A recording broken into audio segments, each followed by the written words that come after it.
Ever since I was young, my parents taught me to cherish my belongings. Cherishing what you have not only makes it last longer, but also fosters a sense of attachment. Looking back, I realized that what they were really teaching me was to value this mindset and sensitivity. Because I held on to that sentiment, I'm happy now. My name is Michael, and after graduating from college, I joined a major real estate company in my hometown. I was assigned to the sales department, but being in a regional branch meant I had to do various tasks beyond sales, such as property management, guiding tours, and negotiations. Despite the busy days, I managed because of my girlfriend, Laura, whom I've been dating since college.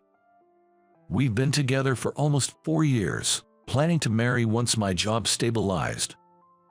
Michael, can you take care of this too? Isn't this your task? I've got a negotiation and a tour to guide right now. Sorry, but please handle it. Oh, come on. Though I often ended up dealing with tasks like these, not just from Jack but other colleagues too. I worked hard, knowing my overtime pay was solid and saving for the future. My only moments of relaxation are the dates with my girlfriend and eating fried chicken at the diner I frequent the day after payday. It's not that the diner's meals are expensive, but their fried chicken, which I've been eating since I was a kid, holds deep memories for me and remains something special that I savor even now. I don't waste money on anything else. I diligently save for the future. I've always been one to take care of my belongings. I still wear clothes I bought in college and keep furniture clean and well maintained. However, Laura often complained about this. Really? You still have that outfit? Let's get something trendy. What? But it's still good. I don't want to go out with you looking so outdated. Buy something new online. So she'd complain about my clothes and furniture being old-fashioned or stingy. Since starting work after college, Laura developed a taste for new things. Growing up with older siblings, she was used to hand-me-downs and became drawn to new items once she had her own money. Yet she'd quickly lose interest. This wasn't what I expected. Maybe I'll sell it on a resale app. Selling things shortly after buying them on resale apps was a point of disagreement for us. I intended to get everything new for our marriage, but constantly replacing items would drain any amount of money. Even with resale apps, expenses would only grow. I hoped Laura would eventually see the downsides and learn to cherish what we have. But that day never came. One day, a property viewing I was responsible for, thanks to Jack, got suddenly canceled. When I informed my boss, concerned about my recent workload, he gave me the afternoon off. With a rare free afternoon, I thought of inviting Laura to a movie. But she didn't respond to calls or messages. Knowing she was off, I went to her apartment. There, I saw something unbelievable. The company car was parked in the visitor's lot I use when visiting Laura. Feeling a sense of foreboding, I watched from a distance and saw Laura coming down the stairs of the apartment. Next to her was Jack, with his hand around her waist. Jack had dumped his work on me to secretly meet with Laura. Moreover, he had lied to the company, claiming he had a meeting with a seller. Unaware of my instant presence, the two of them headed towards the company car. It seemed they were quite accustomed to this, as Jack often seemed to have Laura in the company car. Overwhelmed and unable to act, all I could do was watch as the car carrying Jack and Laura drove away. Later, it came out that Jack had been using the company car for personal use and he resigned from the company. Of course, I was the one who reported it. The dashcam had clearly captured Jack's secret meetings with Laura. I confronted Laura with the evidence and initiated our breakup. Instead of apologizing, she mocked me. "You're such an old-fashioned guy, I'm better off without you." With those words, she ended our 4-year relationship and walked away. Finding out about her affair with Jack was a shock. but I kept telling myself it was for the best to have ended things before marrying someone capable of such actions. To forget her, I threw myself even more into my work. Months after the breakup, as I began to recover from the disappointment, a turning point came my way. It was raining that day, and the pedestrian bridge I used on my way home was slippery. Displeased with the wet conditions underfoot, I heard a sound like someone falling amidst the noise of cars driving on wet roads as I descended the stairs. Turning around, I saw an elderly lady had fallen at the bottom of the stairs. "Are you okay?" Without thinking, I called out, and the elderly lady, crouching down, whispered in a faint voice, "It hurts, it hurts." I immediately arranged for an ambulance and picked her up to keep her dry. Remembering a shop nearby, I covered her with my jacket and ran. Fortunately, the diner I frequented was open, and I rushed in with the elderly lady. The female clerk was taken aback when I suddenly burst in. I explained the situation to her and helped the elderly lady into a comfortable position for her sore leg, making sure she stayed still.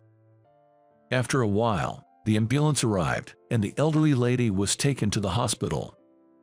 Perhaps the pain had subsided, as she was able to communicate clearly with the paramedics. Surprisingly, the female clerk insisted on accompanying her in the ambulance, and I, being easily persuaded, left the elderly lady in her care and watched the ambulance leave.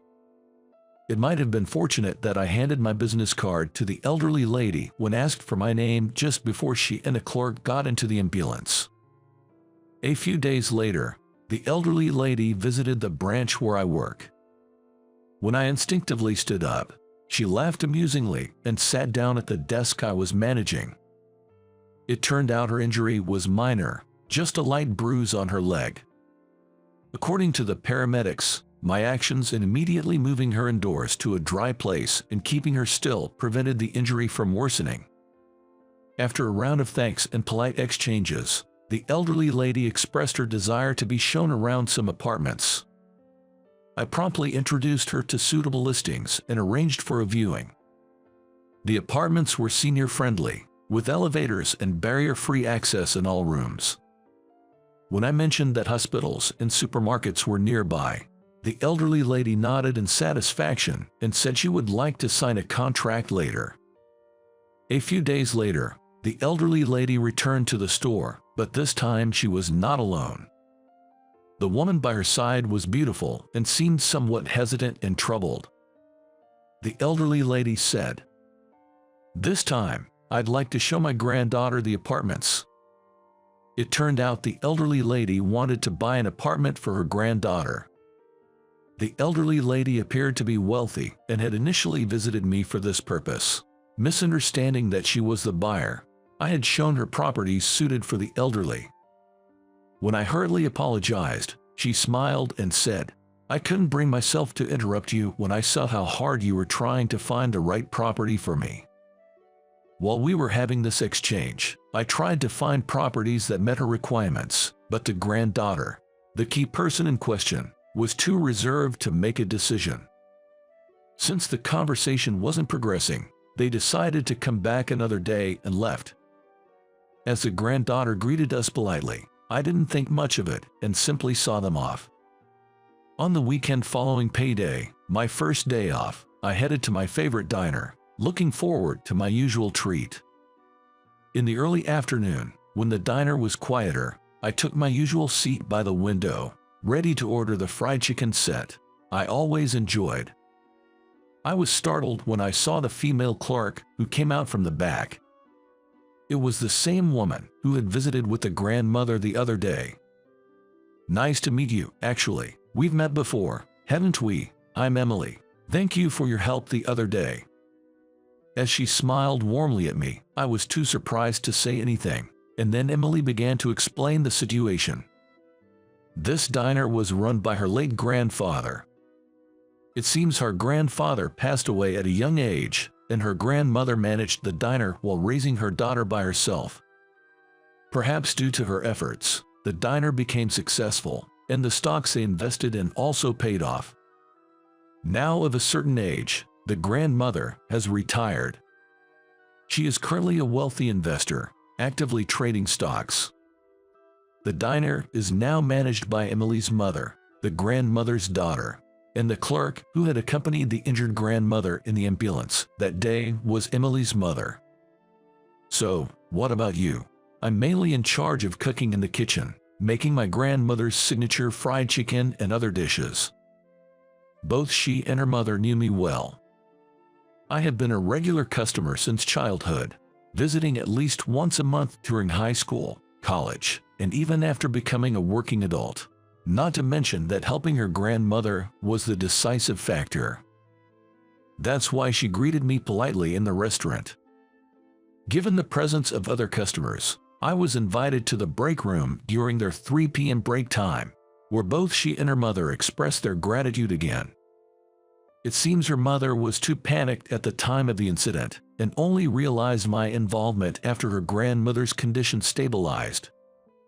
While the three of us were talking, Emily's mother dropped a bombshell, revealing that I was the inspiration behind Emily's decision to start making fried chicken.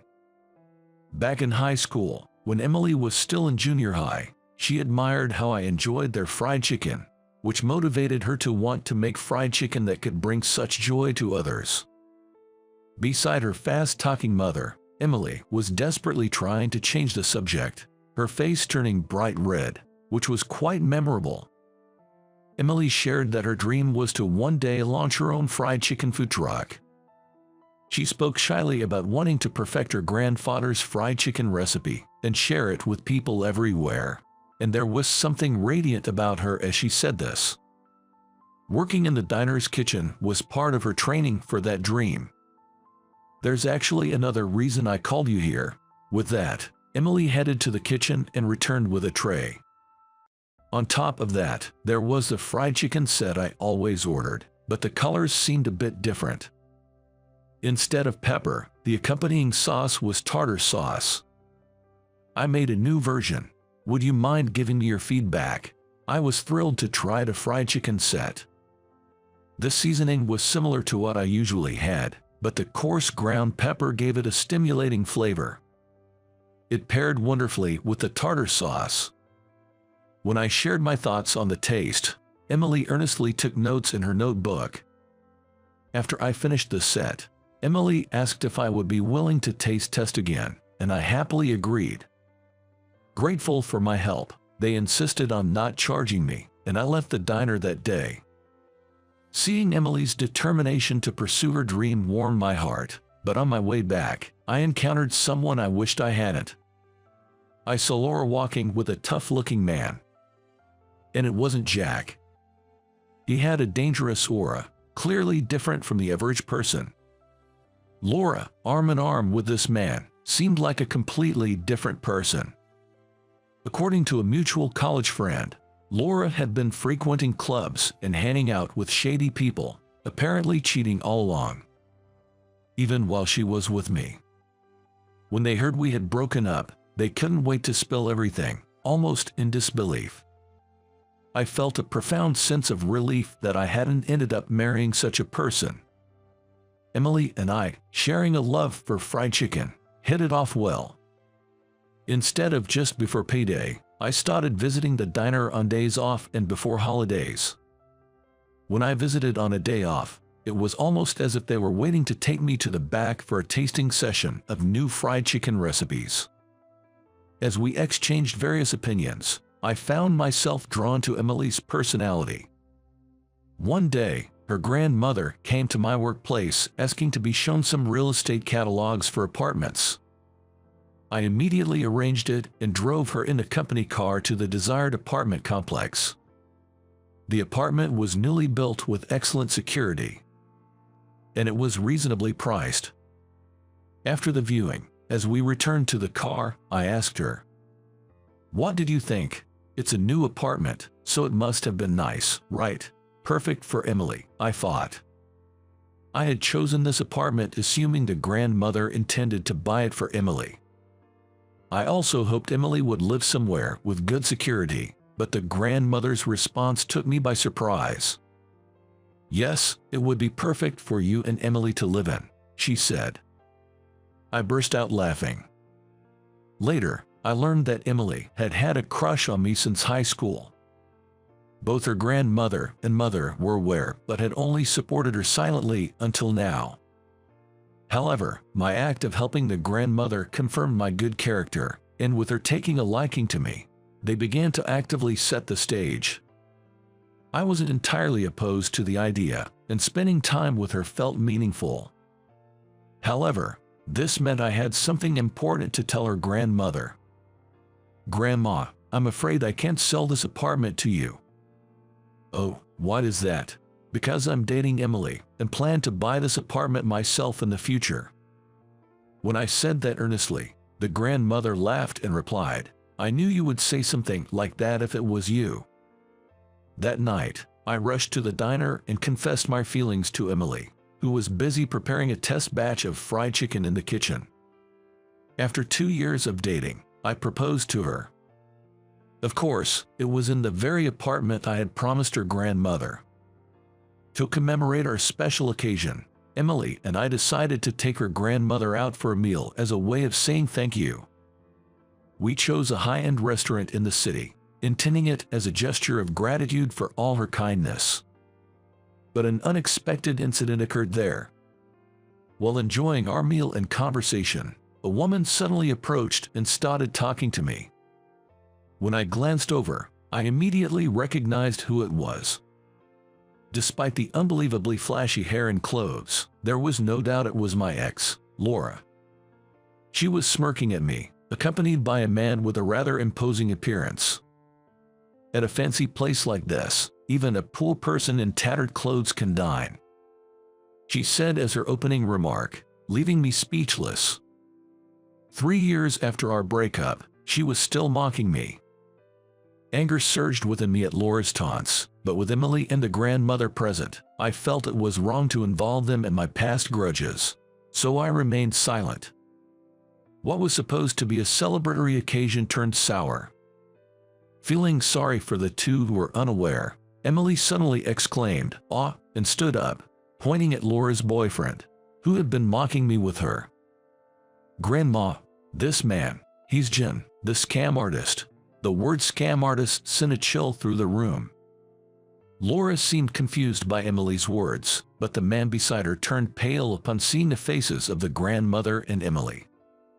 "You, how dare you show your face in front of me?" The grandmother's voice, fiercer than I'd ever heard, filled the diner.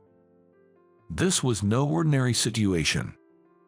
Then, the man grabbed a butter knife from the table. Instinctively, my body moved.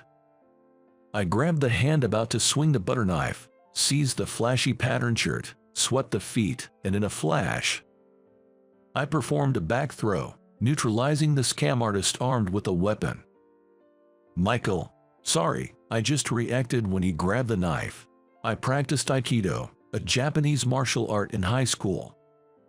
Moreover, it was quite practical, and I extensively trained in techniques to subdue opponents armed with knife-like object. My clubmates and I used to visit the diner, but neither of them knew I was a black belt in Aikido." Afterwards, the grandmother called the police, and Jin, the scam artist, was arrested. Jin was a leader in a scam group and had previously swindled few thousands of dollars from one of the grandmother's acquaintances. Though a police report had been filed, they never expected him to appear in person. Laura, unknowingly involved with Jin, was also taken in for questioning as a person of interest. Although the celebration took an unexpected turn, with the scam artist caught, it ended well. Emily, impressed by my Aikido throw, blushed and said she fell for me all over again, which made me quite satisfied. The grandmother thanked me, saying I brought luck, and later, we three enjoyed a meal together again. Not at a fancy restaurant, but at the beloved diner. Years after we got married, Emily launched her dream fried chicken food truck. I became the branch manager of a real estate office. Despite our busy lives, our tasting sessions and menu planning with Emily remained fulfilling. Soon, a new family member is expected to join these tasting sessions. Promise me you'll marry me in the future, okay? These were the words a childhood friend said to me when we were in elementary school. Even now, as an adult, I vividly remember her words. We became a couple in high school, but eventually broke up after a fight. Despite that, I've spent 20 years unable to forget my ex-girlfriend. And somehow, I found myself reuniting with her, as if by a miracle. My name is Michael. I'm a long-haul truck driver. I travel all across the country, delivering goods, sometimes not returning home for 2 weeks. After graduating high school, I continued this irregular job, often sleeping in my truck. Before I knew it, I reached this age where more and more of my school friends and colleagues are getting married. After a long drive, when I finally meet my colleagues, they often ask, "Aren't you going to get married?" I'd like to, but well, I reply with a wry smile. Then, a colleague would look concerned and ask, "What's up? Is something wrong?" "No, it's nothing. Don't worry about it." I responded that way to my colleague and climbed back into my truck. Even to a close colleague, I couldn't share my troubles with love. I do want to get married, but there's someone I can't forget, even after all these years. That person is my ex-girlfriend from when I was a sophomore in high school. It's been 20 years since Ashley and I broke up in high school, and we haven't seen each other since. I know that wishing to marry Ashley, despite everything, is futile. Besides, being hung up on an ex-girlfriend from high school for 20 years would probably make me the butt of jokes among my colleagues. I understand that marrying Ashley is impossible. Yet, whenever I hear the word marriage, I can't help but think of Ashley. Even 20 years after we broke up, I'm still unable to move on due to my lingering feelings for Ashley. Ashley was a childhood friend from elementary school. Our houses were close, and our parents were good friends. After school, we would play together or do homework every day. Meeting up after school or during holidays was a given. Visiting each other's homes and playing was a normal part of our daily lives. Ashley felt like more than a friend. There was a deeper connection. It was in the spring when Ashley and I were in the 3rd grade. Ashley's older cousin got married. Ashley showed me photos of the wedding, with her cousin in a pure white wedding dress. The photos captured a magical world, enchanting me. As I was mesmerized by the photos, Ashley shyly said, "Promise me you'll marry me in the future, okay?" I involuntarily swallowed at Ashley's words. Just imagining Ashley in a beautiful wedding dress made my heart race. Surprised and nervous, I couldn't find the words to respond. After that, our days continued with after-school activities and homework. I believed we would always spend our days together, even in the distant future. But then, a tragic event disrupted our peaceful lives. In our 5th year of elementary school, Ashley's father died in a traffic accident. Following that, Ashley and her mother became withdrawn. I tried to cheer her up, suggesting, "Hey, let's play together today." But she simply replied, "I can't today," turning me down. I wondered to myself, why won't Ashley play with me, and felt down all alone. Then, my mom explained, Ashley is grieving the loss of her father, who was the pillar of their family. Give her some space for now. That makes sense. Ashley's father was incredibly kind and reliable, truly living up to being the family's pillar. At the sports festival, it was Ashley's father who took the lead in preparing the lunch and setting up the camera. Given that such a father was suddenly gone, it's understandable that Ashley would be filled with anxiety. Every time we saw each other at school, I continued to be considerate of Ashley. "I'm sorry for asking you to play the other day. I didn't realize you were feeling down." When I did, Ashley smiled and said, "It's okay, it's tough right now, but let's play together again once I feel better." Though I didn't see Ashley every day anymore, I made sure to be available to hang out during breaks, on her terms. Every time we met during breaks, I kept asking her, "Are you okay? Have you been well?" Ashley always showed me a smile and said, "Yeah, I'm fine," but I noticed something. There were times when her smile was genuine and times when it was forced. The loss of her father meant healing the emotional wounds wouldn't be easy. Quietly, I sensed this just by looking at her expressions. Eventually, Ashley and I attended the same middle and high school. Waiting for the right moment when Ashley's feelings had settled, I told her that I liked her in our sophomore year of high school. She was a significant presence in my life, whom I had loved from afar for years and watched go through hard times after her father's passing. When Ashley and I started dating, I was overjoyed, feeling like I was on top of the world. Ashley laughed happily, saying, "I never imagined I would actually date Michael." "Me neither. It feels like a dream to be dating you," I replied with a smile. Our relationship started off smoothly, but then another event came that would affect us both. Around the same time Ashley and I started dating, her mother remarried. I heard the new husband was someone from her mother's workplace. He had been supporting her mother since her husband's death. It felt like he was in a similar situation to me, encouraging Ashley when she was down. I thought to myself, both Ashley and her mother must have been equally saddened by her father's death. If they found someone to rely on and could be happy, that was what mattered. Above all, as Ashley's boyfriend, I was there to accept all her hardships. I strongly wanted to cherish her even more from now on. However, it seemed that Ashley's mother's new husband had quite different views from mine. Tom, the new husband of Ashley's mother, loved gambling and drinking. He quit his job soon after the marriage and spent his days gambling. He started demanding money for gambling from Ashley's mother, who had become a housewife after the marriage. If she didn't give him money, he would become moody, throw things, and yell. Because of this, Ashley's living situation deteriorated rapidly.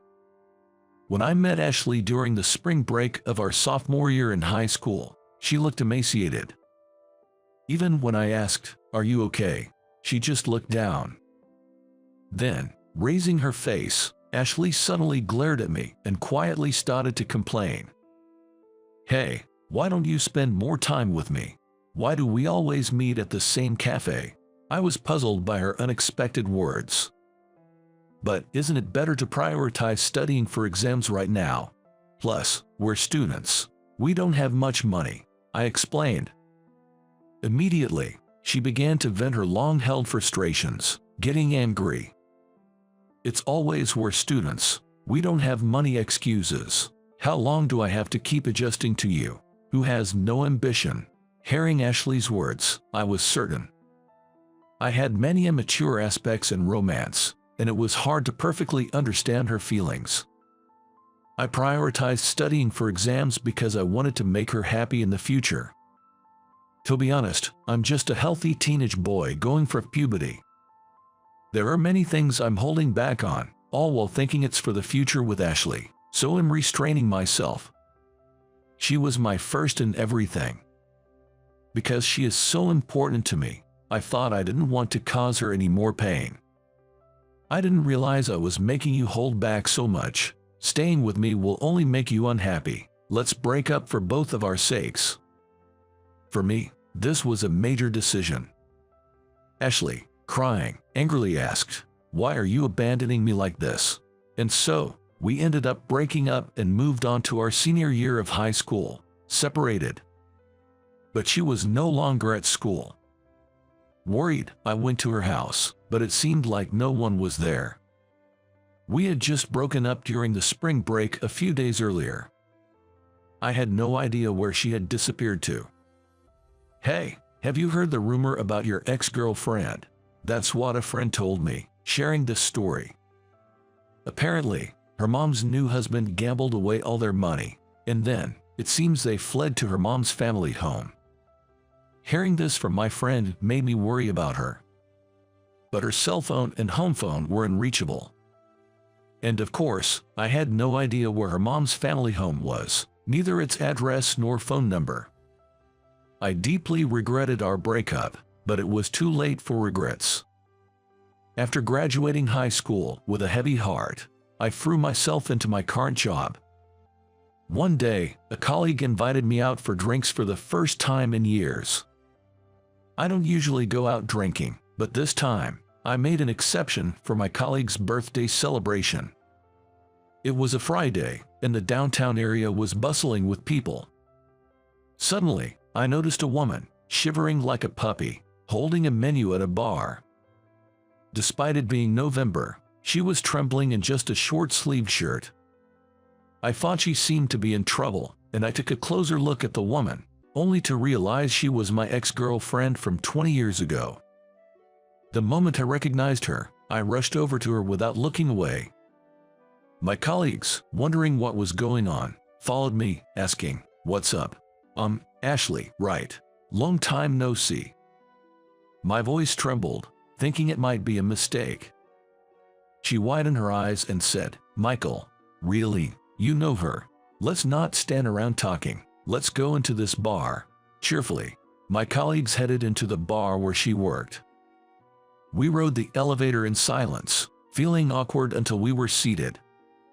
Poking fun at me, my colleagues asked, "So, what's the deal with her? Just an acquaintance, or something more?" They laughed.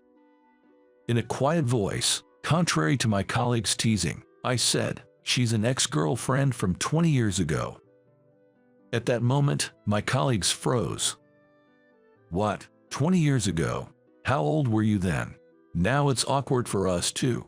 You should have said something before we entered. You guys were the ones who rushed in before I could explain." As I was exasperated with my colleagues, Ashley came over to take our order. "Have you decided on your order?" In a flurry, one colleague said, "Then, let's have one beef burger set. I'll have a pint and beef stew." "This guy will have the beef burger set and a cocktail," he ordered for me as well. "There's no need to decide for me." "Well, we feel more awkward about it," my colleagues admitted. Ashley chuckled and said, "It's all in the past, don't worry about it," and after taking our order, she came back to our table. "Today's a Friday, but it's quieter than usual, so consider this special." Then, Ashley shared the reasons behind our breakup and why we hadn't seen each other for 20 years. Indeed, it was just as my friend had said. Her mom's new husband, an unemployed gambler, demanded money from her mom daily. Eventually, when her mom's savings ran out, she had been saying this to Ashley for a while. "Someday, while he's asleep, let's run away." It seems they were secretly packing their belongings to escape from her stepfather. "Breaking up with you was becoming inevitable, and it truly hurt. I wished you would hate me, so I said terrible things," she confessed, tears streaming down her face, as I silently hugged her. My colleagues, surprised yet listening intently, stayed quiet. "If breaking up was hard for you, you should have just told me that." But I couldn't be honest about my feelings. I couldn't leave my mom behind either. I was still a child, unable to make proper decisions. "I'm sorry for saying things that hurt you," she replied. From that day, we began seeing each other again. Back then, I couldn't stand up to him because he was taking all the money, and I wanted to help my crying mom. Choosing between my boyfriend and my parent was an ultimate decision for me. She said with a bitter smile, "Is your mom okay now?" "Yeah, it took time, but things have finally settled down recently." "Then, let's prioritize our time together from now on. You've put your parents first until now. It's time to reclaim the time lost as a couple." She was shocked. "After 20 years, getting back together, are you sure about me? For 20 years, there hasn't been a single day I haven't thought about you. I honestly didn't think I could ever find someone I loved as much. Will you date me again?" She nodded silently, tears flowing.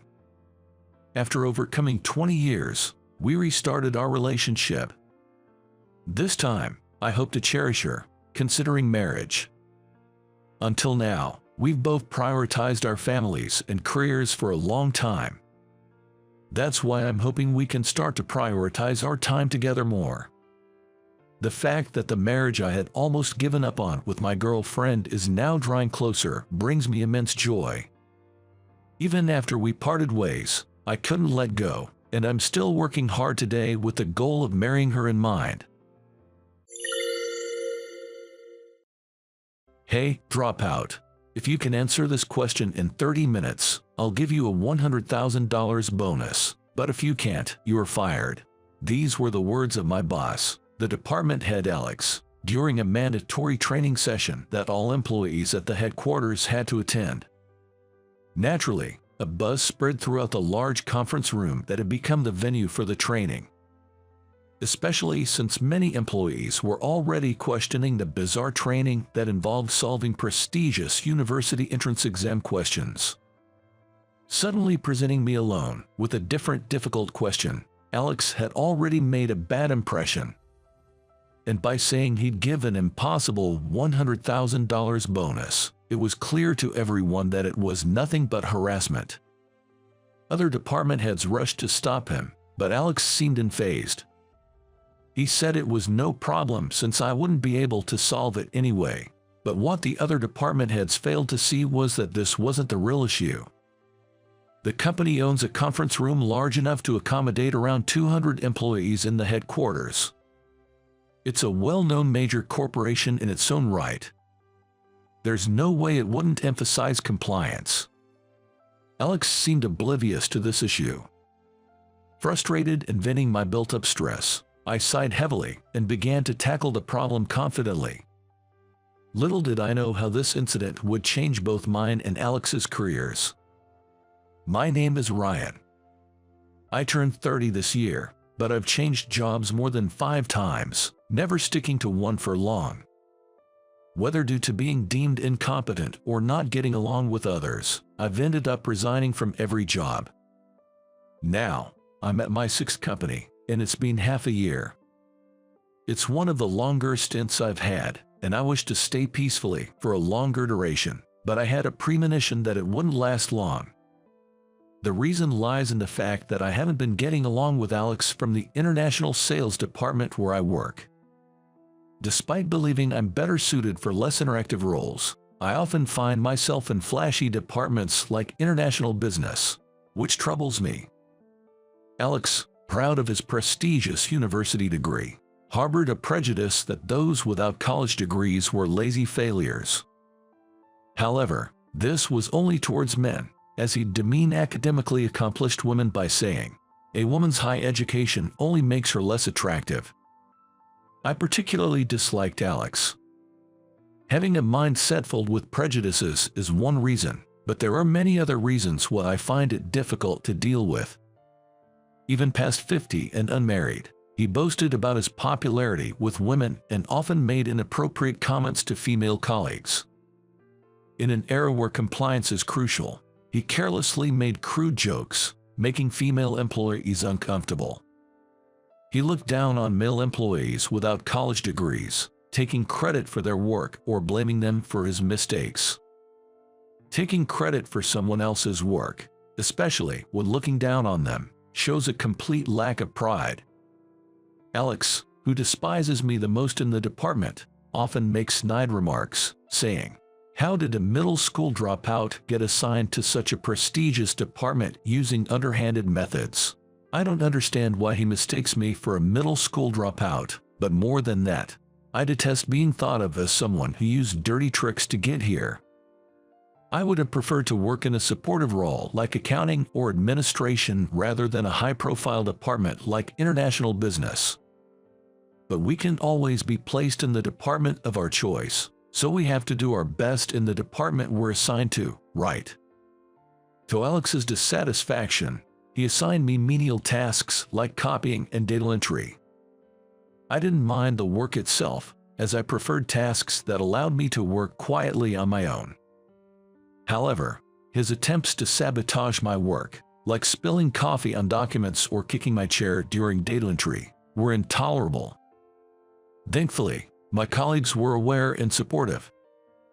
They even appreciated my ability to work accurately despite the interruptions. Emily, a colleague of the same age, seemed to trust me greatly, often coming to me for advice on work matters. Alex seemed displeased by that as well. Emily is the only highly educated female employee whom Alex doesn't belittle with his comments. The reason is that Alex favors her, but Emily pays him no mind. In fact, it wouldn't be an exaggeration to say she dislikes him. While no one in the department is fond of Alex, Emily probably dislikes him the most. It's only natural to feel aversion towards a man 20 years your senior making unwanted advances. Emily is not just beautiful within our department, but is considered one of the most attractive women in the entire company. Rumors have it that she was scouted numerous times during her student years. Though I haven't heard it from her directly, and it remains a rumor, her beauty makes it easy to believe such claims. Emily's consulting with me, whom Alex looks down upon as a middle school dropout, fuels his jealousy, leading to even more harassment. In front of the female employees, he ridicules me for being a low-educated dropout and blames me for mistakes that aren't my fault, desperately trying to lower my evaluation. However, no one takes Alex's words seriously since he's disliked by everyone in the department, which only serves to lower his own reputation further. My colleagues say I should talk back, but I see no point in responding to Alex's nonsense that nobody believes. Thinking that talking back would only lead to more trouble, I chose to ignore it, which turned out to be a mistake. The harassment escalated, and eventually, Alex crossed the line. This incident occurred during a company-wide employee training that was said to involve all staff in the headquarters. This all-company training happens once a year, with each department head taking turns being in charge. The responsible department head decides on the training content, supposedly to enhance the employees' skills. This year, Alex, who was in charge, decided to use prestigious university entrance exam questions as a training content. Even if you've graduated from college, it's understandable that many are puzzled because not many can solve the entrance exam questions of prestigious university, which has the highest standard deviation score in America. Doing something like a test doesn't seem to enhance employee skills. When other department heads voiced their concerns, Alex replied, "No matter the age, studying is important. We mustn't forget the importance of effort. If the purpose is to cultivate the ability to make an effort, testing seems pointless. Tests are meant to assess results, especially entrance exams, which are designed to measure abilities." The training seems tailored for Alex to feel superior to those he deems less academically capable. Fortunately, the training's outcome doesn't affect evaluations, so failing to solve the problems isn't an issue. Some employees nostalgically engaged with the questions, but most quickly gave up, seeing no point in attempting them. Achieving a perfect score would bring no recognition, so it's understandable that many lost the motivation to try. If this were a college entrance or job examination, everyone would undoubtedly strive to solve the problems, even without clear understanding. However, for a training meant to improve skills, the lack of practical benefits makes the entire exercise feel like a waste of time. Alex, seeing employees giving up on the problems, taunted them, "Look, you're forgetting the importance of effort." Knowing they'd be mocked, the International Business Department employees pretended to work on the problems, yet Alex still taunted, "Can idiots who can't even solve this handle international business work?" It seems he just wants to look down on others and make snide remarks.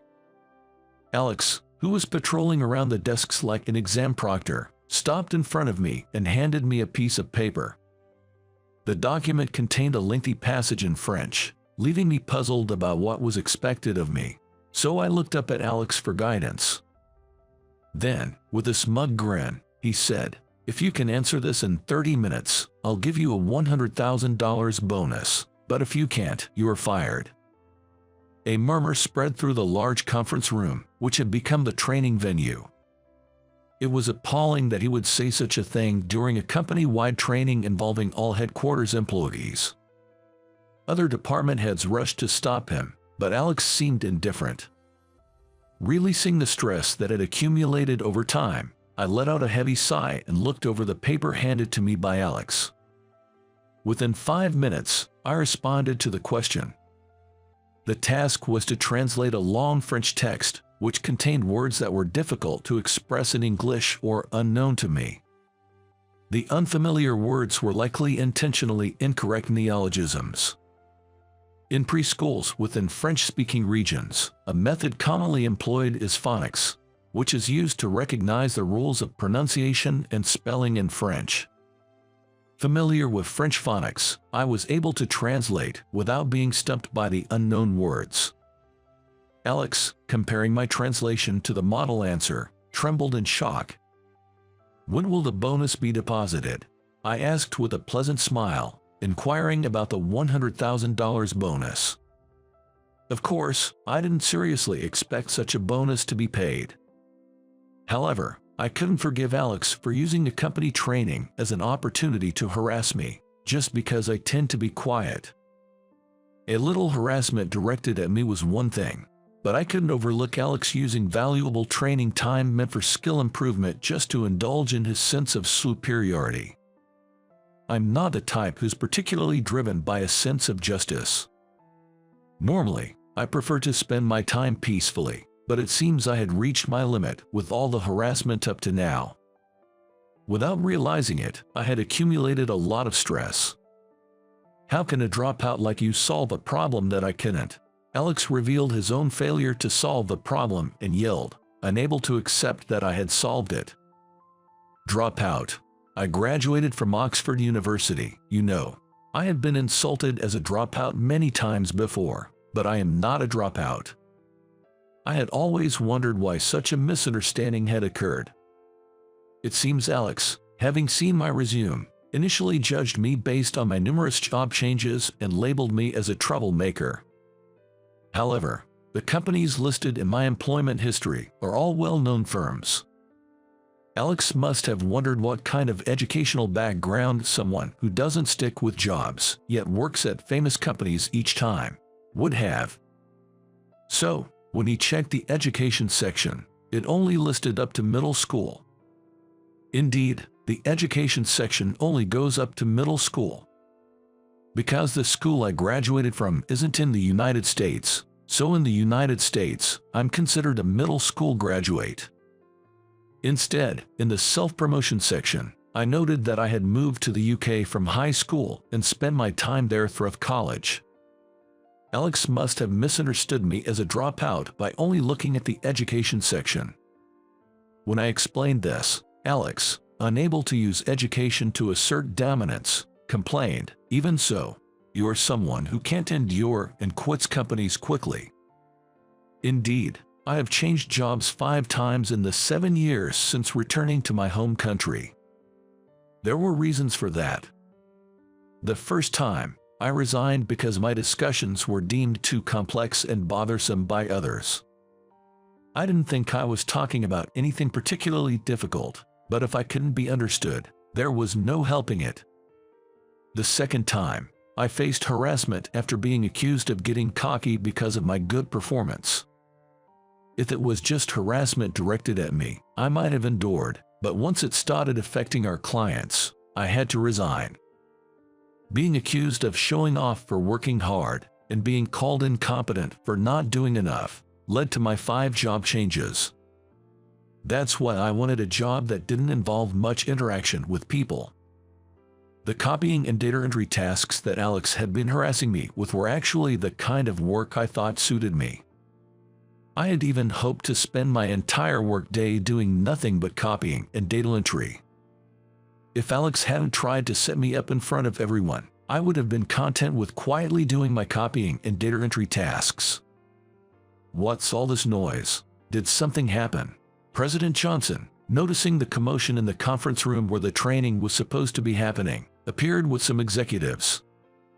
The roughly 200 employees went silent as President Johnson showed up. Seemingly puzzled by the sudden quiet after the previous noise, President Johnson asked Alex, the person in charge of the training, what had happened. However, Alex's explanation was a jumbled mess that made no sense. Then, President Johnson turned to Emily, who was nearby and likely knew the situation, for an explanation. Emily thoroughly explained everything from the content of the training to what Alex had tried to do to me, and how I easily solved the difficult problem, concluding, a person like Alex, who looks down on and harasses employees, is not fit to be a department head. Even though Emily was a favorite of his, Alex, unable to take the critique of not being fit for his position, retorted to President Johnson, "You wouldn't believe the words of a woman whose all looks right. Are you saying my daughter is just a pretty face?" President Johnson's expression turned to one of anger. "Daughter?" Everyone was shocked. The surprised expressions on the faces of all the International Business Department employees made it clear that no one had known. Alex's face turned pale. Emily, sighing, complained to President Johnson for revealing that she was his daughter. With the situation in chaos, the training couldn't possibly continue. President Johnson ordered Alex to stay at home and told Emily to order some delivery. The training, originally about prestigious university entrance exam questions, turned into a social gathering for improving communication, as commanded by President Johnson. At the start of the social gathering, I found myself bombarded with questions. Why had I kept my Oxford University graduation a secret? Why hadn't I utilized my French skills? Most questions were along these lines, but some people also asked for explanations about phonics in the curriculum at Oxford University. I tried to explain as simply and clearly as possible. As I did, even those who were just listening in seemed to become interested and started asking various questions, to which I responded diligently. Then, Emily suggested, "You might be suited for teaching, you know." Knowing now that she was the president's daughter, the employees quickly made space around us, giving Emily an easier environment to talk in. She mentioned she had wanted to work as a regular employee because she disliked this kind of attention. I never imagined it would be revealed like this, she said with a wry smile, then asked why I had switched jobs so often. I shared the reasons behind my frequent job changes. "You don't seem like the type to change jobs just because of that. I'm good at meticulous tasks, and, though it might be odd to say about oneself, I consider myself diligent. It seems strange to others that I would resign just because I didn't get along well with others. Indeed, it might not have been just because of poor interpersonal relationships that I resigned. I was suffering from depression," I said with a wry smile, and Emily apologized, thinking she had asked something inappropriate. The foreign high school I attended didn't rank students by grades, nor did it award achievements in sports or arts. The environment was thoroughly non-competitive, placing a strong emphasis on diversity. It was a culture of acknowledging and respecting each other's differences and striving to improve together. Perhaps due to this influence, I grew up to be an adult who's very uncomfortable with competition. I tried to share my methods and knowledge with my colleagues, but that made me seem like a troublesome know-it-all. Gradually, this took a toll on my mental health, and I ended up resigning from my last 2 jobs within 6 months. That's when I realized I was suffering from depression, and now I'm able to work thanks to medication and counseling. Emily was concerned that Alex's harassment might have worsened my condition, but my issue was solely with competitive environments. Living abroad, it's not uncommon to encounter racial discrimination and derogatory remarks. Thanks to that, I've become accustomed to ignoring such sarcasm and mild harassment. Alex's behavior fell within the range of what I could ignore, so it wasn't a problem for me. In fact, my doctor mentioned that I might soon be able to stop taking medication as my depression was nearly in remission. Emily flashed a relieved smile, but then she left with a meaningful grin. Later on, a personnel announcement revealed that Alex, who had been suspended, was demoted and transferred. I was also ordered to transfer from the International Business Department to the HR department. Despite saying I wasn't good at interpersonal relations, I was moved to HR. Though I was unhappy, Emily assured me it would be fine, so I somewhat accepted it. Emily was transferred to the secretarial department, preparing to become the next president. Years later, I was promoted to department head. It turned out I had a knack for personnel training, and the employees I trained performed well in every department. After the incident with Alex, the company overhauled its training program, with the HR department taking charge. I was unexpectedly put in charge of employee training, and it turned out to be quite popular. I was worried that my training, being someone who disliked social interactions, would be worse than the one that used prestigious university entrance exam questions. However, one day, when I introduced phonics, which many employees were interested in, their foreign language skills significantly improved. Lately, due to employee preferences, the focus on foreign language skills in training programs has become a significant concern. But Emily is thrilled that improved foreign language skills could enhance the company's profits. I know this because Emily and I recently started dating. She confessed to me after I was recognized for my achievements in personnel development and promoted to department head. Apparently, she had harbored feelings for me since our days in the International Business Department. When I questioned what she saw in a quiet, slightly chubby guy like me, she said my humble demeanor despite my competence was what she admired the most. Though I had my own self-assessment, others seemed to view me as modest. Thanks to Emily's plans for my physical improvement, I've also gotten in better shape, making everything even better. While I was enjoying my happiness, I learned of rumors that I was being considered for the next president of the company. Believing that Emily was destined to be the next president, I asked her if the rumors were true. Emily said nothing had been decided yet. However, the current president seemingly favors me, evidenced by casual conversations about my potential role as president. Emily also expressed doubts about her suitability for the presidency. After all, if I became president, I might end up encouraging competition among employees, right? I too would prefer to avoid creating a competitive environment. Yet the idea of me becoming president was daunting. Seeing my apprehensive expression, Emily laughed and said, "If we could just combine our strengths, we'd be perfect for the role." I couldn't help but laugh along, wishing such a solution were possible. I can't be as outspoken or as decisive as Emily. Even if I were to be appointed as the next president, I resolved to become more assertive to avoid letting the president or Emily down. I might not be able to achieve much on my own, but I have people around me willing to help. For the sake of those kind individuals, I want to ensure I don't let them down. Step by step, I aim not to forget to make an effort to clear each problem that arises. The moment I stepped into my new workplace, I felt like I was in a completely different world. My name is Tom Yates, and I'm 32. I recently switched jobs to a game development company as a programmer. Originally, I was working elsewhere, but due to certain circumstances, I ended up transferring here. I didn't really have a choice in the matter, but on my first day, I honestly regretted coming.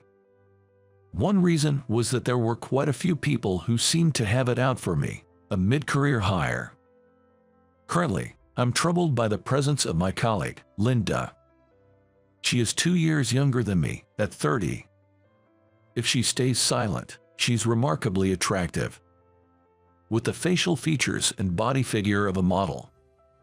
I was surprised to find out she's also a programmer like me. I had assumed she worked in a more public-facing role, like public relations. Essentially, she's my direct senior. Linda seems to have an unusual animosity towards male colleagues. She might have had some difficult experiences in the past, but that has nothing to do with me. Yet, Linda's anger and irritation are currently directed straight at me. It's an utterly unreasonable situation. Thinking I shouldn't have come is understandable under these circumstances. Don't just stand there daydreaming. You're not expecting someone to bring you coffee as soon as you sit at your desk in the morning, are you? This morning, as soon as I arrived at my desk, Linda snapped at me. The worst part is that Linda's seat is right next to mine. I don't think that at all, I replied lightly, and Linda snorted in dissatisfaction. Instead of starting her own work, she kept watching my every move. This happens every morning. Looking for mistakes, nitpicking. Even if it's not a mistake, or if it's not done her way, she exaggerates and gossips to everyone. Because of Linda, I seem to have been labeled as the incompetent team member in this workplace. I'm stuck doing menial tasks and running errands every day. The person who brought me to this company was my middle school friend, Nathan Carter. We went to different colleges, so I don't know how Nathan spent his university days. He founded this game company during his college years and has been here ever since. The first time we got back in touch after a long while was 6 months ago. He asked for my help to improve the quality of the programming team. I joined this company, intending to lend a hand for Nathan's sake. I told Nathan not to give me any special treatment when I joined, because I wanted to interact with my colleagues without any preconceptions. However, Linda has significantly derailed that plan. I'm racking my brain about what to do next. Everyone was saying President Carter poached you from another company, so we were all expecting some kind of genius to show up. But what we got was just an errand runner. Huh? Linda deliberately spoke to me in a loud voice, making sure others could hear. It was obvious to anyone that she was speaking loudly so that the other colleagues could hear her. Responding in anger would be childish. I've decided to ignore Linda's remarks, but her persistence in picking on me is truly relentless. Are you ignoring me? I'm talking to you, Tom. I might be younger, but in this company, I'm your senior. A little respect wouldn't hurt, she said, annoyingly. This must be what they call an annoying nag. I just smiled slightly at Linda and continued to ignore her. As if nothing had happened, I turned on my computer and started my day's work. You better take your work seriously. You'll never catch up to us otherwise, Linda said, sensing my lack of response, and then she left her seat. Finally, I can work in peace. I sighed a small sigh of relief. Hey, you look down, Nathan said. After enduring Linda's sarcasm all day, I was completely drained by the evening. Even though I was out for dinner with Nathan for the first time in a while, I seemed to be lost in thought. Did I look that way? Just a bit tired, I replied. Maybe you're just not used to the air in America anymore, Nathan said with a meaningful smile. From his expression, I could tell he was still holding on to the fact that I had quietly applied to and attended a university abroad. What's with that tone? You still holding a grudge? I asked. Nathan is usually a straightforward and good guy, but he becomes a different person when this topic comes up. It seems Nathan had his own plans. He wanted us to attend the same university and start a company together. That was Nathan's plan and dream. He should have told me something so important sooner. Expecting someone to read between the lines is not how things work here. I went to a university abroad because I wanted to experience something new. I always felt that I fit in better abroad than in America. I'm not very attuned to the subtle emotions of others, so that's what I thought vaguely. But there's another reason I've never told anyone. Because you went abroad for university, my startup was delayed by 2 years, Nathan said, his eyes slightly unfocused from the wine. Hey, aren't you drinking too much? You've never been good with alcohol, I cautioned him as he reached for the wine bottle to refill his empty glass. I only drink like this here, Maybe it's the owner's taste, but the wine and the food are so good that I always end up drinking too much, Nathan said. I couldn't help but agree with Nathan's words. This was the first place Nathan brought me to after I returned to America, and it's a very comfortable place. The creative French cuisine served here is unbelievably delicious. The wine selected to accompany the meal is almost gone from the second bottle. It makes me happy to be praised by Nathan, a young woman's voice said from behind me. Nathan raised his hand slightly towards the owner of the voice. Since I praised you, today's on owner Madison, Nathan joked. The woman laughed from the back of her throat at Nathan's light-hearted comment. A woody fragrance wafted past my nose. Nice to meet you. I'm Chris Madison, the woman said with a smile, peeking at my face. Hearing the name she introduced, I was taken aback. It was because I had seen the name on the contract. Owner Madison is a woman. I had totally assumed it was a man. Surprised too much, my true thoughts accidentally slipped out, and I quickly covered my mouth with both hands. Chris laughed heartily, perhaps finding me amusing. She then pulled up a chair and sat down next to me. It's because my name is Chris. I often get that reaction. Resting her elbows on the table and looking up at me with a mischievous gleam in her eye, she seemed to glare at me playfully. Despite saying she often hears it, she appeared somewhat displeased. But Chris is such a beautiful name for a woman, isn't it? Without any flattery, those words just slipped out. I was surprised at myself. Chris seemed just as surprised, her eyes widening even more. I'm happy even if it's just flattery. Thank you, she said with a smile, looking very attractive to me. Her expressions changed so naturally and sincerely, making her incredibly likable.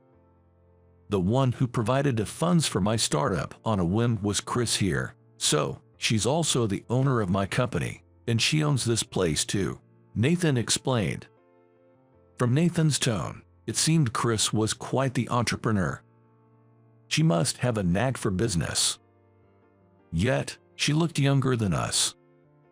When Nathan was in college, she might have still been in high school or even in middle school. How she managed to come by enough funds to start a business just like that was a mystery. The mystery only deepened. Don't worry, it's not shady money, Chris said with a chuckle, as if she could read my thoughts. The only thing I've figured out from our first meeting, I said. You've figured out something already, Chris responded, sounding pleased. It made me think she was someone who enjoyed conversation. I've realized you're a woman full of mysteries, I replied. Chris smiled enigmatically at my response. Chris laughed meaningfully at my response. Then, she reached out with her pale hand to the wine glass left on the table. The dim light shone through the red wine, casting a beautiful glow on Chris's pale hand. It swayed gently, looking incredibly elegant. I watched Chris slowly take a sip of wine, vaguely aware of my excitement about what she would say next. Men are silly. Women are made of mysteries. A woman who can be fully understood is hardly worth mentioning, she replied. Her response struck a chord with me. After being nagged and criticized all day, I couldn't help but cherish this moment of enjoyable conversation even more.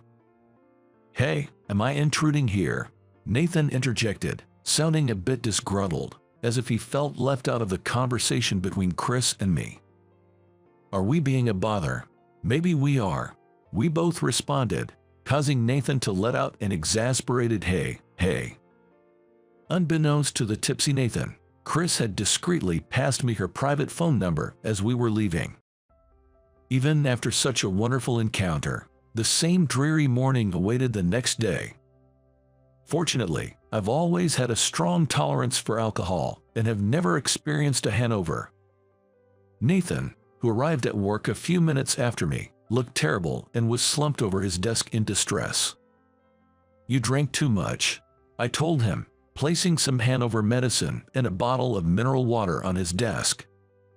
With a hoarse voice from the alcohol, Nathan slowly took the medicine, saying, "My bad," as he did so. "I'd hate to call it a favor, but I'm looking for some information," I said to Nathan, who had just chugged down 500 milliliters of water and was catching his breath. "I can give you any information about Chris. I've been sworn to secrecy," Nathan replied, prompting me to click my tongue in frustration. It seems Chris got ahead of me. Now, figuring out how to approach this situation becomes a troubling dilemma. Nathan is the only reliable source of information I have at the moment. "President Carter, hung over again," Linda interjected between Nathan and me. Although Nathan's title is president, his desk is on the same floor as ours. A consideration to make it easier for employees to consult with him. This makes the hierarchical barrier feel lower compared to other companies. Perhaps that's why Linda often talks to Nathan, the president, in a casual manner. "Should I go buy you some Hanover medicine again? Do you need some energy drinks and water as well?" It must be a common occurrence for Nathan to be down with a Hanover. Holding her cute pink wallet in both hands, Linda spoke to Nathan with an exasperated look. "I always feel bad for this, but from today, I'll be fine.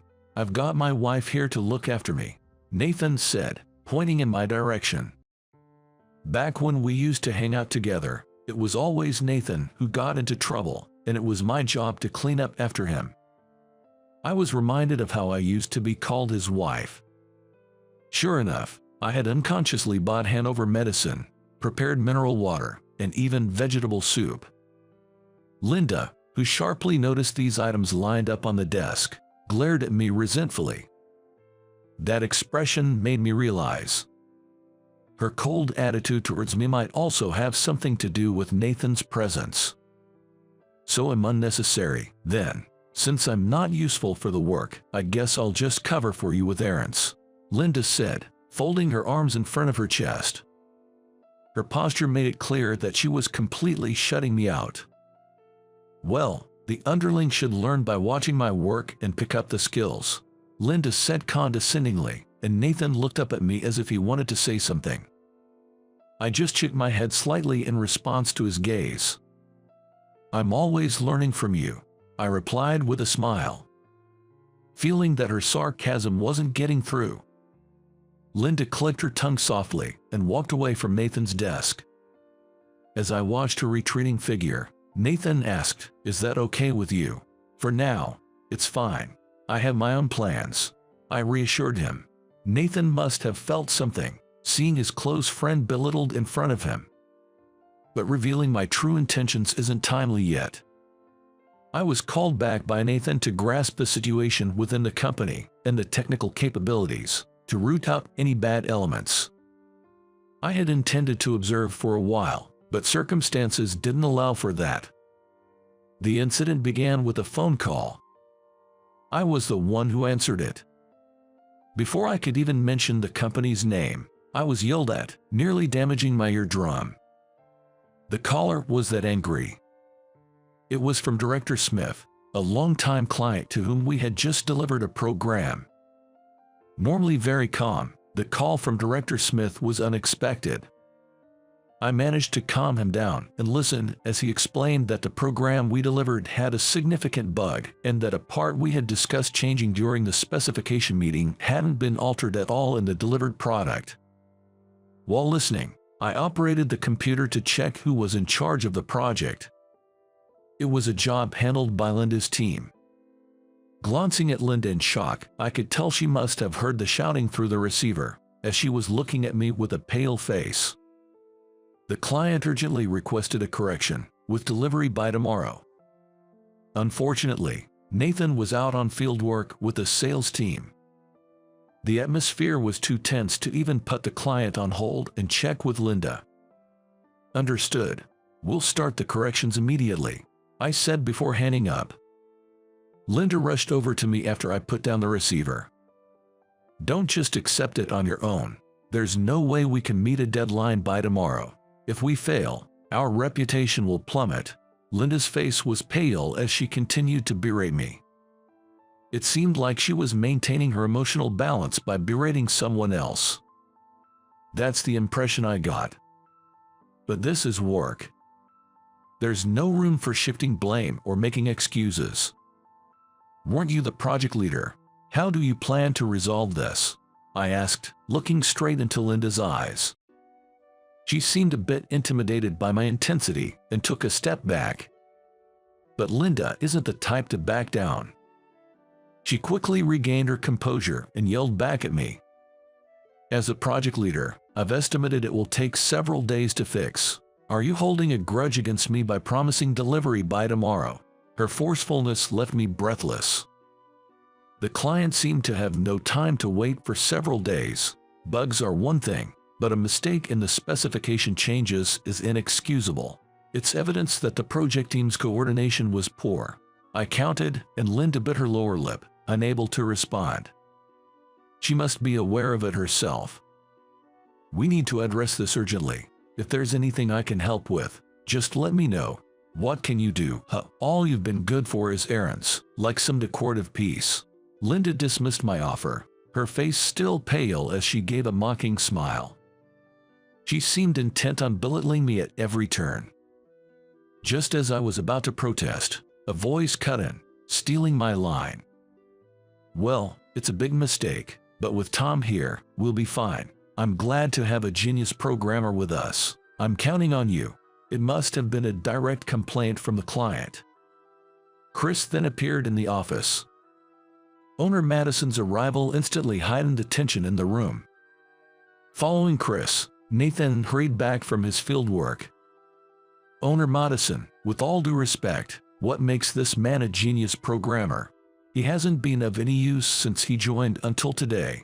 Linda spoke to Chris with a tone of mockery. Why don't you see for yourself from now on? At Chris's cue, Nathan started giving orders.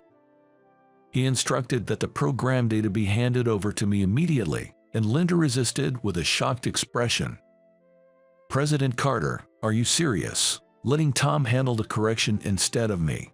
He won't solve it even if he had a month, Linda protested vehemently. Nathan dismissed her with it's an executive order. With the president's command, Linda had no choice but to comply. Reluctantly, she sent me the data. The mistake in the specification change was a simple communication error, a clear human error. This is something we'll need to improve going forward. I reviewed a program data that arrived. It was likely constructed by Linda. A feminine, beautiful, and flexible program. But within it was an anomaly that seemed to have been intentionally inserted. This I could quickly locate and correct. We can meet the deadline by tomorrow. Please review the changed specifications. Without taking my eyes off the screen, I addressed Linda in that manner. My fingers continued to glide across the keyboard. Linda, who had inhaled sharply as if to defy my words, stopped in her tracks as she watched the code flow on my screen. Overwhelmed by the program I was writing, she kept repeating, "How can this be?" in a faint voice. Why, that's a silly question. Didn't they say they hired a genius programmer? Chris said to Linda, who was taken aback. Then, in a voice loud enough for the other employees to hear, Chris spoke about my background at a major IT company abroad and how I was recruited to improve the current internal situation. I've been hearing about the recent state of affairs inside the company from Nathan. Too many are sitting comfortably at the top, lacking humility and meticulousness in their work. I don't want to invest in a company with such employees. I want Tom to clean house. That's what I'm thinking, Chris said, causing more than one or two faces to change color. This deliberate bug was probably set up by someone to frame Linda. Although Linda has her issues personality-wise, her skill as a programmer is on par with Nathan's. My assessment was that she wouldn't normally make such a mistake. I'll provide the funds. Please resolve this issue promptly. Chris said that, patted Linda on the shoulder, and left the office. She probably went to see the client. Linda, please help me. It's difficult for me to meet the deadline alone. I said to Linda, who was still in a daze. Startled by my words, Linda snapped back to reality. Reluctantly, she sat down beside me and began to work. And she said thank you in a soft voice. It was a voice only I could hear, but I'm sure that's what she said. It turned out to be an all-night effort, but by the time the morning sun rose, we had corrected both the bug and the specification changes. I believe the speed was unparalleled by other companies. My eyes were sore, and my shoulders felt as stiff as steel. You did well. We made it in time. I knew I could count on you, Nathan said, offering me an energy drink. He, too, had bags under his eyes. While we were making the corrections, Nathan had identified and decided on a punishment for the person who had planted the bug. The culprit was a mid-level male employee who was jealous of Linda's advancement. Originally Linda's mentor, he couldn't accept being surpassed in skill and position by his protege. Jealousy is an ugly thing, no matter how you look at it. Did you talk to him about leaving? I asked about the punishment. Nathan nodded quietly. I see. It was evident from his expression that it was a difficult decision for the compassionate Nathan. President Carter, would you like some coffee? Linda offered coffee to the tired Nathan with gentleness. Nathan happily accepted it. Then, without a word, Linda also offered me a cup of coffee. I accepted it with a wry smile, and for once, her usually cheeky eyes softened with a smile. I wish I had a partner who could offer me coffee when I'm tired like this. I teased her, and Linda's ears turned red. Don't expect that from Chris. She's useless for anything but making money, Nathan said about owner Madison, but it wasn't meant as an insult. It was clear from his affectionate tone. During the all-nighter, Chris called a few times. She was entertaining the client at that wine place, keeping them in good spirits. Thanks to her, we weren't rushed or disturbed by complaints during our work. It was truly a relief. It's finished, you say. Congratulations. I've finished up on my end too and tossed everything into a taxi. Chris entered the office, seemingly a bit tipsy, her steps uncertain. She handed me a sandwich made by the chef of that restaurant, saying it was a treat. It seems there's soup inside the thermos, which retains heat well. It was a welcome provision for our tired bodies. Looks like you were drinking until just now, huh? All I can do is entertain and spend money to make sure no one complains. Chris laughed, claiming she had no other talents. But thanks to this talent, I was able to forcefully draw my destiny towards me, she said with a smile directed at me.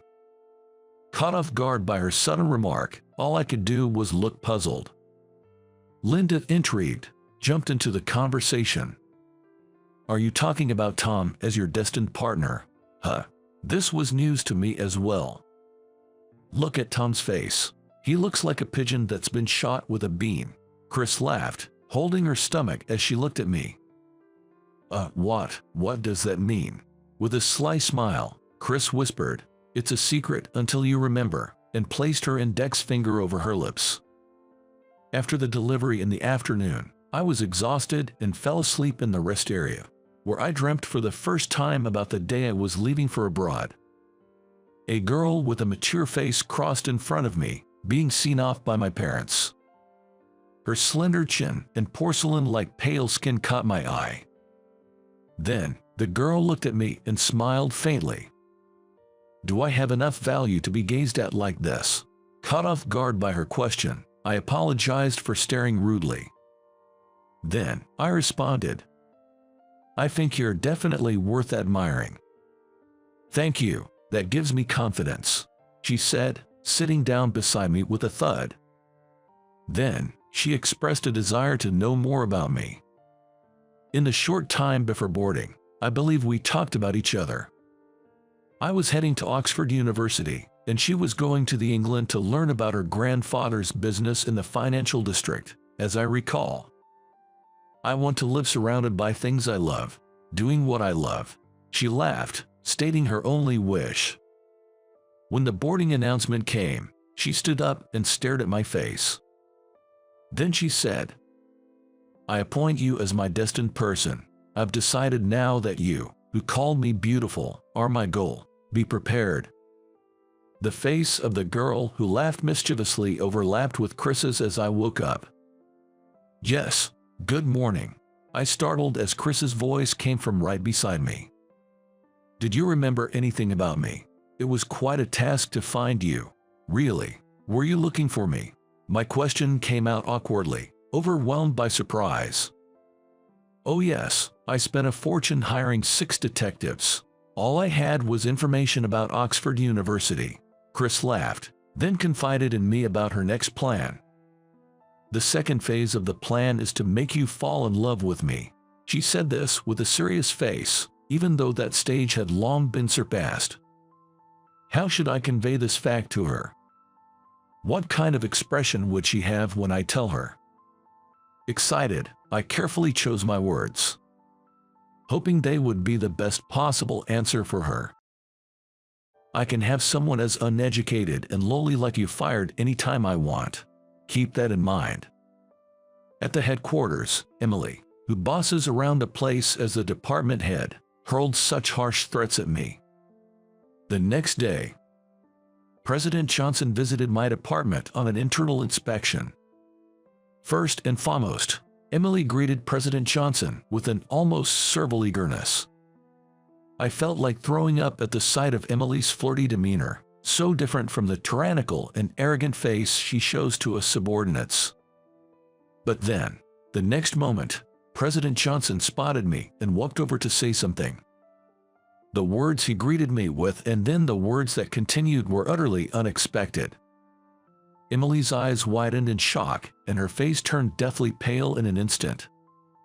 "I am Michael Sanders. At 28, I'm still quite a novice. This is a lesson I've learned through the experiences of my youth, which I'd like to share with you. I was born as an only child. My father ran his own company, and my mother was raised like a princess. In my early years, we were fairly well off. My father was too busy with his business to play with me, but I remember him being very affectionate when he was around. My mother, a full-time homemaker, was gentle and kind, and I was raised in a calm and peaceful atmosphere. In my faint childhood memories, we had a maid. The maid and my mother often took me to the local zoo or amusement park. These peaceful and elegant days continued until I started kindergarten. But one day during my kindergarten years, the company car carrying my father was involved in a head-on collision with a large truck. The driver died instantly, and my father, who was rushed to the hospital in critical condition, was barely hanging on to life. After the emergency treatment, my father somehow managed to cling to life, but remained in a critical condition, teetering on the edge between life and death for a long time. Over a month passed before his condition finally stabilized. However, he ended up almost completely bedridden and paralyzed on one side of his body. Inevitably, my father could no longer work and was forced into retirement. My father had built his company from scratch and was expanding it rapidly, so the regrets he must have felt at that moment are beyond comprehension. From then on, my father took on a tedious rehabilitation process, trying to improve his condition as much as possible. At home, my father needed assistance from my mother and hired helpers for everything, which must have been hard for him, but he never complained or showed weakness. Our family's lifestyle was now sustained by my father's savings and some assets. My mother, raised as a princess and physically frail, couldn't work outside while taking care of my father, so we had to manage with what we had. "Don't worry, we have enough savings and assets to keep us going for a while. Don't worry about money," my father reassured us, struggling to articulate his words. In this situation, I started elementary school and eventually became a middle schooler. Being fast on my feet, I excelled as a sprinter on the track team in middle school. With grades in the top 10 of my class, I went on to a public high school with the highest academic standards in our district. However, I had given up on the idea of going to college by the time I was in my first year of high school. I knew our family's finances, which had been maintained by depleting savings and assets since my elementary school days, were becoming strained. While we had enough for our daily lives, my father's medical expenses took a significant toll each year, and we needed to prioritize those funds. I didn't want to burden my family further by going to college, so I told them, "I don't want to go to college, I'm tired of studying," even though it was a lie. I knew that if I didn't say something like that, my parents would feel guilty for not being able to send their son to college. As a high school student, I didn't join any clubs. Instead, I worked part-time jobs to earn my allowance and cover school expenses. I wanted to lessen the burden on my family's finances. By my senior year, while everyone else in my honors class was preparing for college entrance exams, I was the only one starting to job search. Since going to college was the norm for everyone, my teachers weren't very helpful with my job hunt. They did write the recommendation letters I asked for, but for the most part I had to manage all the inquiries and arrangements with companies on my own. As a result, I received a job offer from a branch of a certain company I had hoped to join for specific reasons. Upon graduating from high school, I began working at this company as a member of the workforce. The company, though a branch of a certain corporation, was essentially treated like a subsidiary, positioned at the bottom of the group's hierarchy. During the job hunt, I had wanted to apply to the headquarters, but since the requirements stated educational background, college degree or higher, the only position available to me was at this branch. However, the branch where I was hired had good interpersonal relationships, and there was no enforced overtime work or other negative aspects, so I quickly grew to like my workplace. My job initially focused on route sales, but as I gained experience in my second and third years, I had more freedom to develop original products and explore new sales channels. As I continued to work, I found my job increasingly enjoyable and felt motivated. However, as I entered my fourth year at the company, an element began to disrupt a good atmosphere. An employee from the headquarters started to come to our branch for inspection, acting like an auditor. Although the inspection itself wasn't a bad thing, the attitude of this employee from the headquarters was horrendous, to say the least. This employee, Emily, came to our branch regularly for inspections. She was in her mid to late 20s, a few years older than me. Emily was tall, with a model-like figure, stunningly beautiful, and an elite graduate from a top university. Originally working for a foreign consulting firm right after graduating from college, Emily was headhunted to work at our headquarters, known for her sharp and capable work ethic. Despite her actress-level beauty, Emily had a cold, strong-willed personality with an incredibly high pride. "It's like God has made winners like me, blessed with both brains and beauty, and losers like you who don't have anything," Emily often said. Emily had a strong sense of superiority as an elite and habitually looked down on employees of our branch, which she considered the bottom of the group, as if we were mere insects. Especially after learning that I only had a high school diploma, she openly mocked me. "So, Michael, you're just a lowly high school graduate. I saw your resume. You went to a fairly decent public high school with a high deviation score. You must have been a real failure there." She ridiculed me mercilessly. Each time Emily insulted or slandered me, I felt deeply hurt inside, but I endured it. After all, Emily was sent from the headquarters.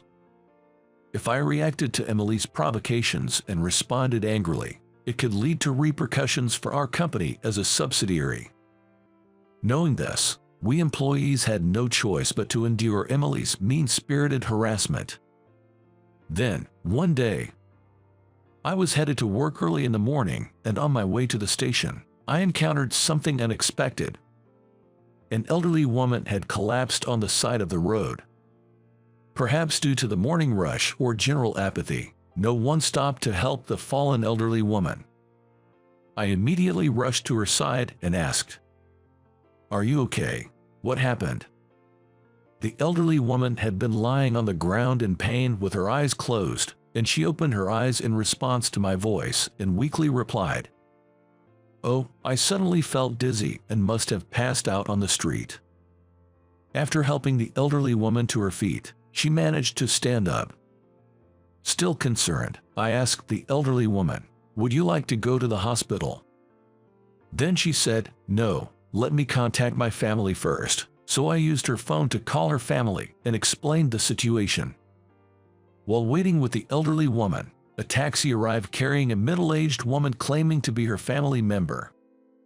I was relieved and handed the elderly woman over to her family. Checking the time, I realized I was significantly late. Totally late. I contacted my company to explain the situation and let them know I would be late, then headed back to the station. Upon arriving at work about 2 hours late, I was met by Emily, who had come from the headquarters. "Hey, Mr. Low-educated and good-for-nothing guy. What time do you think it is? If you're going to be useless, at least be punctual. Trash will always be trash." Emily scolded me without even asking for an explanation. After that, Emily continued to torment me with her nasty remarks, but I gritted my teeth and endured it. I just have to endure. This woman is trying to provoke me on purpose to bring down this department. I thought to myself, continuing my work patiently. That afternoon, while still bearing the brunt of my hardships, I received a phone call from an unexpected person. It was a call I could never have anticipated. Months passed, and a new fiscal year began. I was transferred from the branch I had worked at since joining the company. I had been reassigned to work at the headquarters. As I made my rounds greeting people in the department I was assigned to at the headquarters, I happened to witness a scene. Emily was scolding her subordinates with an arrogant attitude. Emily's title was the office manager of this office floor, which included the department I was assigned to. I discreetly observed her reprimanding her subordinates and later on interviewed them and others around the office after she left. It turned out that Emily was notorious at the headquarters for her arrogant attitude towards her subordinates and her relentless pursuit of even the smallest mistakes, resulting in a very poor reputation. Most of her subordinates were stressed and harbored discontent. I returned to my assigned department and was working when Emily, who had business with the section chief, came in and spotted me. "Why is a useless employee from a bottom-tier branch here at the headquarters?" she bluntly asked. I respectfully reiterated my reason for being at the headquarters to Emily. "I've been transferred here starting this month, as per the headquarters orders." Emily reacted with exaggerated disbelief, saying, "You're just a high school graduate, right? You're supposed to have a college degree to work at the headquarters. How did someone like you get transferred here? Unbelievable," and reluctantly accepted the fact. However, things got worse from there. From that day on, Emily started treating me as if I were one of her subordinates. She would demeaningly call me, "Hey, undereducated guy," or "Mr. High School Diploma," and started dumping menial tasks on me, like making coffee or filing documents. At times, she even ordered me to clean the women's restroom. It was a clear act of harassment. Eventually, Emily started assigning me chores even during my lunch breaks. I refused, which seemed to hurt her pride, and she left with a harsh parting shot. "I can have someone as uneducated and lowly like you fired anytime I want. Keep that in mind." Watching her walk away, I muttered to myself, it might be time to make a move, and made a call to someone. The next day, President Johnson of the company, claiming to be on an inspection tour, came to the floor where my department was located. Emily was the first to obsequiously greet him. Her usual domineering attitude replaced with an insincere charm that almost made me nauseous. "She's like a person with a double personality," I thought, disgusted by her two-faced behavior. Emily tried to curry favor with Mr. Johnson.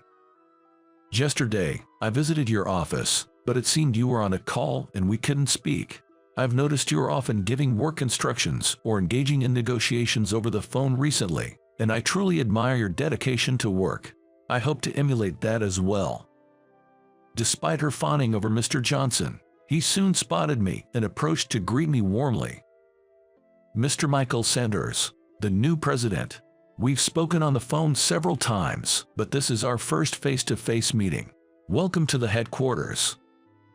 I responded, "Thank you. I've had the chance to observe everyone's hard work here since yesterday. I look forward to working with all of you."